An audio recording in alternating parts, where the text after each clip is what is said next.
তাদের সামনে যে প্রতিশ্রুতি রেখেছিলেন, আজকে আমরা কি দেখছি?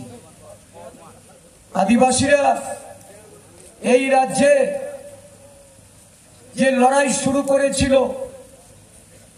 আমরা এই রাজ্যের বিরোধী দলগুলি নৈতিক সমর্থন জানিয়েছিলাম যে এই রাজ্যের আদিবাসীদের ক্ষমতায়ন, তাদের অধিকার তারা যেন পেতে পারে, তাদের প্রকৃত উন্নয়ন যেন হতে পারে। আমরা কিন্তু সেই দিন কোনো বাধা দেইনি, কোনো ধরনের বিরোধিতা আমরা করিনি। কিন্তু আমরা লক্ষ্য করলাম যারা ওই ভিলেজ কাউন্সিলে নির্বাচনের জন্য লড়াই করেছিলেন, যারা মামলা করেছিলেন হাইকোর্টে গিয়ে এই রাজ্যে উপজাতিদের তাদের তৃণমূল স্তরে ক্ষমতায়নের জন্য ভিলেজ কাউন্সিল নির্বাচন করা প্রয়োজন, ভিলেজ কাউন্সিল নির্বাচন সংগঠিত হয়েছে। এখানে সরকারে যারা বসেছিলেন তারা এই রাজ্যের আদিবাসী জনগণের ক্ষমতায়নের জন্য কেন ভিলেজ কাউন্সিল নির্বাচন করালেন না? কেন এই রাজ্যে ভিলেজ কাউন্সিল নির্বাচন না হওয়া সত্ত্বেও আজকে যারা সেই দিন মামলা করেছিলেন, যারা সেই দিন এই লড়াইটা লড়ার জন্য আদিবাসীদের একত্রিত করেছিলেন, ঐক্যবদ্ধ করেছিলেন, তারা সবকিছু ভুলে গিয়ে শাসক দলের সঙ্গে হাত মিলিয়েছেন, শাসক দলের মন্ত্রিসভায় ঢুকে পড়েছেন।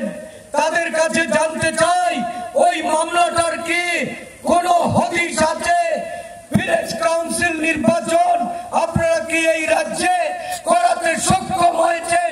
যাদের বিরুদ্ধে মামলা করেছেন, যাদের বিরুদ্ধে লড়াই করেছেন আদিবাসীদের, আজকে কেন এই মামলার রায় না হওয়া সত্ত্বে আপনারা এই নিয়ে কথা বলছেন না? লড়াই হয়েছে ওই মামলায়ের মাধব বাড়িতে, যে লড়াইয়ে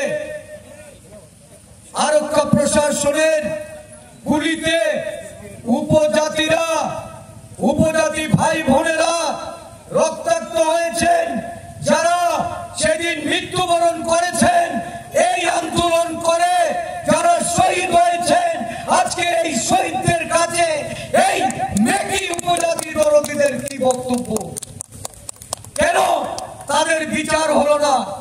কেন এই মেকি উপজাতি দরদীরা আজকে যাদের বিরুদ্ধে আদিবাসী ভাই বোনদের লড়াই করে ধ্বংসার কথা বলে নিজেদের আখের গুছাতে তাদের হাত ধরেছেন, মন্ত্রিসভায় যোগ দিয়েছেন, ওই রাজ্য থেকে নিজের পরিবারের সদস্যকে এনে নির্বাচনী প্রতিদ্বন্দ্বিতায় নামিয়েছেন, আদিবাসী স্বার্থ বিপন্ন করে জলাঞ্জলি দিয়ে যারা নিজের স্বার্থ গুছাতে ওই মাথাকে বিক্রি করেছেন।